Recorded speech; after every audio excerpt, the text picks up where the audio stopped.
प्यारे विद्यार्थियों, मैं Rakesh Chaudhary, head of the department physics, Budha public school, इस ऑनलाइन क्लास में आप लोगों का स्वागत करता हूं। पहला चैप्टर अपन डिस्कस कर रहे थे। आज अपन पहले चैप्टर का लास्ट टॉपिक है वो अपन देखते हैं। तो वो है हमारे पास समरूप विद्युत क्षेत्र में विद्युत द्विध्रुव पर बल तथा बल आघूर्ण क्या है। देखिए, समरूप विद्युत क्षेत्र, पहले आपको बता चुका हूं कि विद्युत क्षेत्र हैं वो दो प्रकार के होते हैं, एक समरूप और एक असमरूप। समरूप विद्युत क्षेत्र कौन सा होता है? वह है विद्युत क्षेत्र जिसमें विद्युत क्षेत्र का परिमाण और दिशा दोनों समान होनी चाहिए। किसी भी विद्युत क्षेत्र को हम इस प्रकार से लाइनों से व्यक्त करते हैं, इस प्रकार से। तीर का जो निशान होता है, ये तीर का निशान हमें विद्युत क्षेत्र की दिशा बताता है कि विद्युत क्षेत्र किस दिशा में। तो सारे एक ही डायरेक्शन में, तो विद्युत क्षेत्र इस दिशा में। किन्हीं भी दो लाइनों के बीच का जो गैप होता है, ये हमें विद्युत क्षेत्र का परिमाण बताता है।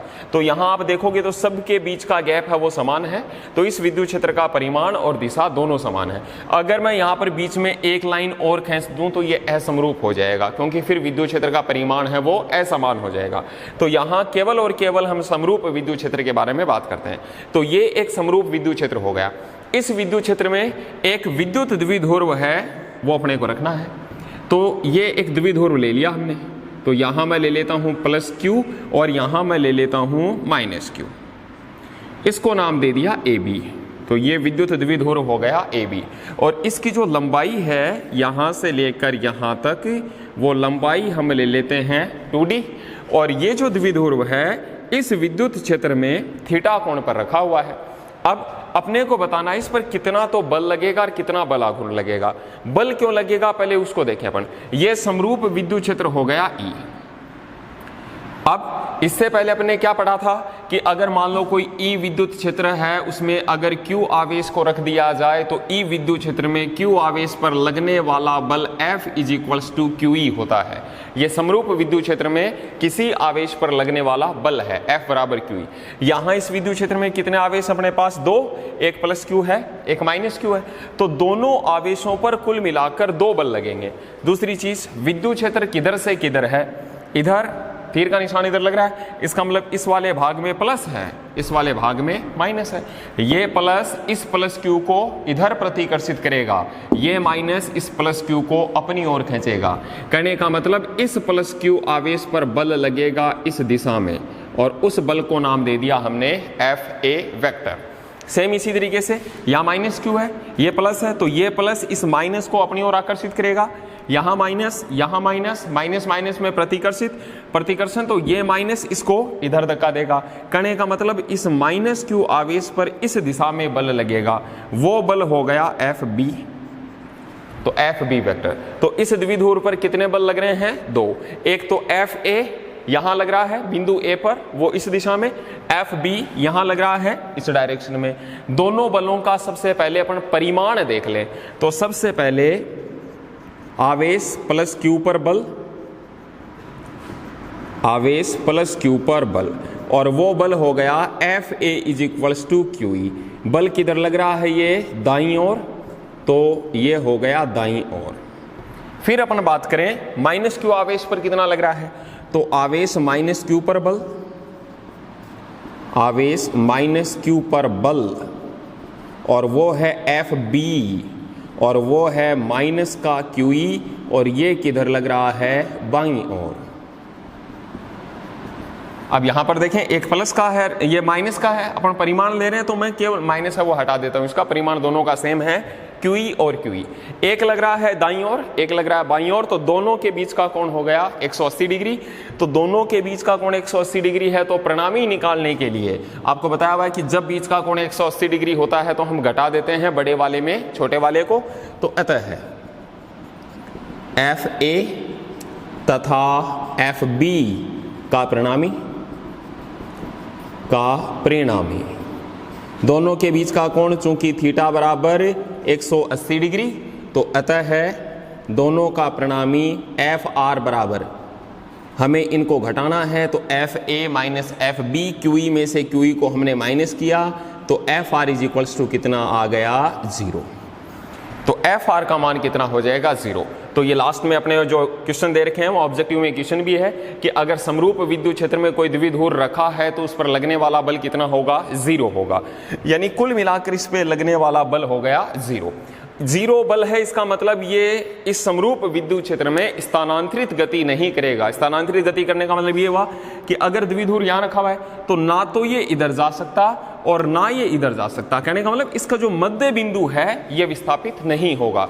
लेकिन अब देखो बच्चों, अगर इसको यहां रखा हुआ है, इस वाले सिरे पर बल लग रहा है इस दिशा में और नीचे वाले सिरे पर बल लग रहा है इस दिशा में, तो इसके कारण ये समरूप विद्युत क्षेत्र में घूमकर और अपने आप को इस प्रकार से अभिविन्यासित कर लेगा। ये मैंने आपको द्विध्रुव में बताया था कि ये जो प्लस क्यू है ये किसके पास आ जाएगा, माइनस के पास। ये जो माइनस क्यू है ये किसके पास आ जाएगा, प्लस के पास। और अगर हमने इसको थीटा कोण पे रखा हुआ है तो ये घूमकर अपने आप को इस प्रकार से विन्यासित कर लेगा। अगर ये घूम रहा है तो ये कौन सी गति करेगा, घूर्णन गति करेगा। स्थानांतरित गति कौन सी होती है, एक निश्चित दिशा में होने वाली गति, वो स्थानांतरित गति। घूर्णन गति एक बिंदु के सापेक्ष इस प्रकार से। तो लगने वाला परिणामी बल शून्य होने के कारण ये स्थानांतरित गति ना करके कौन सी गति करेगा, ये घूर्णन गति करेगा। क्यों? क्योंकि इन दोनों बलों की क्रिया रेखाएं, लाइन ऑफ एक्शन, क्रिया रेखाएं एक दूसरे के विपरीत दिशा में। एफ ए कहां लग रहा है, इस वाली लाइन के अनुदिश, इधर ही तो लग रहा है अपना। एफ ए इस लाइन के अनुदिश लग रहा है। एफ बी कहां लग रहा है अपना, इस वाली लाइन के अनुदिश। तो दोनों की क्रिया रेखाएं हैं वो अलग अलग हैं, विपरीत दिशा में हैं। तो इन्हीं क्रिया रेखाओं के कारण इस पर क्या लगेगा, बल आघूर्ण लगेगा। तो यहां पर लास्ट में एक लाइन लिख देंगे, समरूप विद्युत क्षेत्र में विद्युत द्विध्रुव पर लगने वाला परिणामी बल 0 होता है, जिसके कारण वह विद्युत क्षेत्र में स्थानांतरित गति नहीं करता है। लेकिन दोनों बलों की क्रिया रेखाएं विपरीत दिशा में होने के कारण उस पर एक बल आघूर्ण लगता है और उसके कारण वो घूर्णन गति करता है और वह बल आघूर्ण उसको घुमाकर स्थायी साम्य अवस्था में लाने का प्रयास करता है। अब हमें बल आघूर्ण कैलकुलेट करना है कि इस पर कितना बल आघूर्ण लगेगा। तो अब अपन कैलकुलेट करते हैं इस पर बल आघूर्ण। 11th में हमने पढ़ा था कि अगर दो बल जब लग रहे हैं किसी ऑब्जेक्ट पर फिर अपने को बल आघूर्ण निकालना होता है तो बल आघूर्ण का फॉर्मूला है बल का परिमाण इंटू बलों की क्रिया रेखाओं, बलों की क्रिया रेखाओं के मध्य लंबवत दूरी, क्रिया रेखाओं के मध्य लंबवत दूरी। यानी बल आघूर्ण को अपन डिनोट करते हैं टाउ से। तो बल का परिमाण, दो बल लग रहे हैं, एक एफ ए वो भी क्यू ई है, दूसरा एफ बी वो भी क्यू ई है, तो कोई सा ले लो, दोनों सेम ही है। तो बल का परिमाण तो हो गया एफ ए इंटू बलों की क्रिया रेखाओं के मध्य लंबवत दूरी। अब ये लंबवत दूरी कितनी है इसको अपन डायग्राम में देखें एक बार। तो बलों की क्रिया रेखाओं के मध्य लंबवत दूरी डायग्राम में हम देखें, एफ ए है वो हमारा इधर है, एफ बी है वो हमारा इधर है। तो एफ ए की क्रिया रेखा हो गई ये और एफ बी की क्रिया रेखा हो गई ये, दोनों के बीच की लंबवत दूरी होगी ये, यहां से लेकर यहां तक ये इन दोनों की क्रिया रेखाओं के मध्य लंबवत दूरी है। ये ए हो गया, ये बी हो गया और इस पॉइंट को मैं नाम दे देता हूं सी। तो बलों के मध्य क्रिया रेखाओं के मध्य लंबवत दूरी हो गई ए सी। इस AC का मान अपने को निकालना है। तो AC का मान किससे मिलेगा अपने को, समकोण त्रिभुज ABC से। तो देखो यहाँ पे इसको पहले तो बलों की क्रिया रेखाओं के मध्य लंबवत दूरी हो गई हमारे AC। अब समकोण त्रिभुज ABC से हमें AC का मान निकालना है। AC का मान निकालने के लिए डायग्राम में हम देखें तो यहां पर ये समकोण है, समकोण के सामने की भुजा क्या हो गई, कर्ण। कोण यहां पर बन रहा है, अगर ये थीटा तो ये वाला कोण भी थीटा होगा।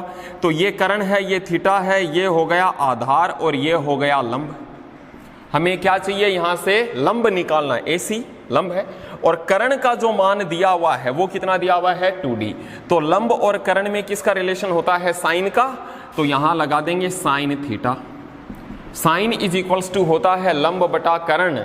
तो लंब है हमारे पास AC और कर्ण की लंबाई कितनी है 2D।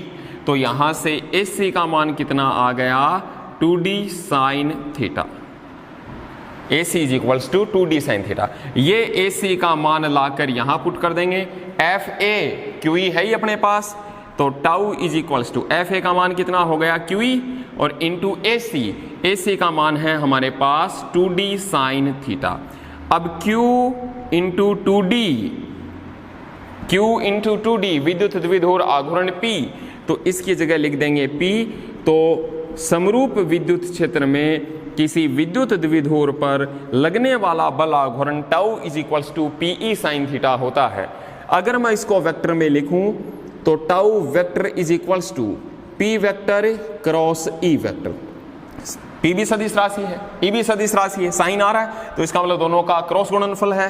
तो tau vector is equals to P vector cross E vector. यह है समरूप विद्युत क्षेत्र में किसी द्विध्रुव पर लगने वाले बल आघूर्ण का फॉर्मूला। अब इसकी कुछ अलग अलग कंडीशंस देखें, तो कुछ विशेष स्थितियां।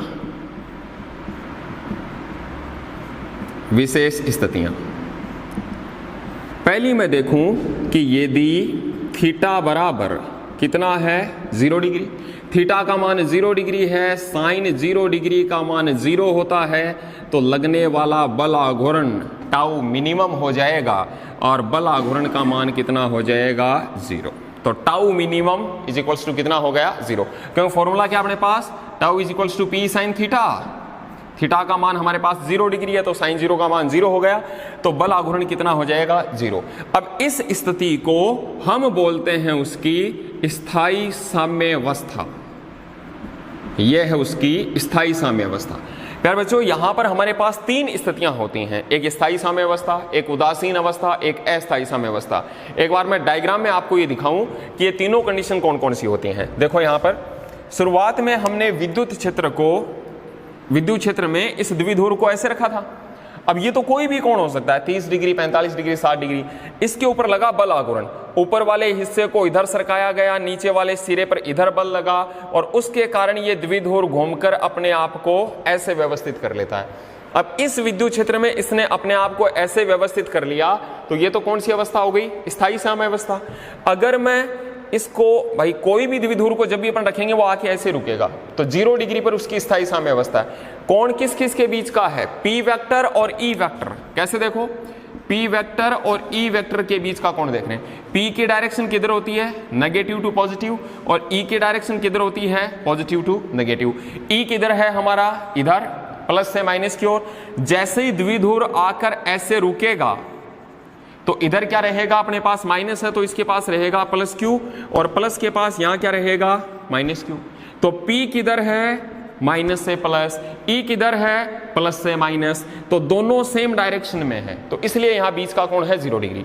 अगर द्विध्रुव बिल्कुल लंबवत रखा गया है, 90 डिग्री के कोण पे रखा गया है, तो उसको कहते हैं उदासीन अवस्था।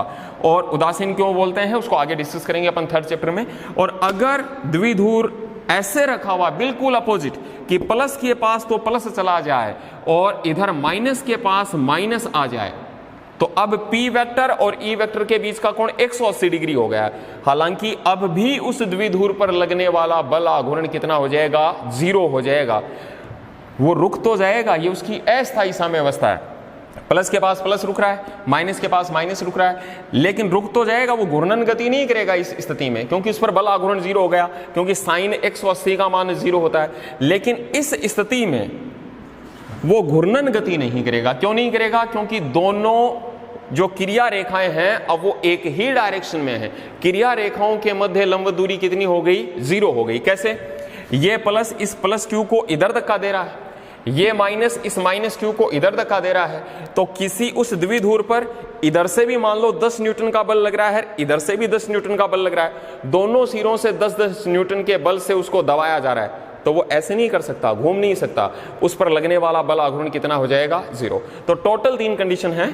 पहली, अगर थीटा का मान 0 डिग्री है तो टाउ मिनिमम कितना हो जाएगा, 0। सेकंड केस में लूं कि यदि थीटा बराबर लंबवत यदि उसको रखा जाए, थीटा का मान अगर 90 डिग्री हो तो साइन 90 की वैल्यू कितनी होती है, 1। तो ऐसी स्थिति में अब सबसे ज्यादा बल आघूर्ण लगेगा, टाउ मैक्स। फॉर्मूला क्या है, P sine theta, sine theta की वैल्यू कितनी हो गई, 1, तो अधिकतम बल आघूर्ण कितना हो जाएगा, PE। 0 डिग्री पर कौन सी अवस्था? स्थायी साम्य अवस्था। 90 डिग्री पर कौन सी हो गई? उदासीन अवस्था। यह है उसकी उदासीन न्यूट्रल पोजीशन। और थर्ड केस में लूं कि if theta is equals to 180 degree, तो साइन 180 डिग्री की वैल्यू होती है 0, तो लगने वाला बल आघूर्ण टाउ मिनिमम कितना हो जाएगा? 0। यह कौन सी अवस्था है उसकी? अस्थायी साम्य अवस्था है, अस्थायी साम्य अवस्था। तो टोटल 3 कंडीशन है, 0 डिग्री पर, 90 डिग्री पर, 180 डिग्री पर। यह अपना पहला चैप्टर यहां पर कंप्लीट हुआ। अब बात आई इसके न्यूमेरिकल की। तो कुछ न्यूमेरिकल मैंने करवा दिए थे पहले, बाकी आप लोग इसको निकालो, जो भी प्रॉब्लम हो वहां आगे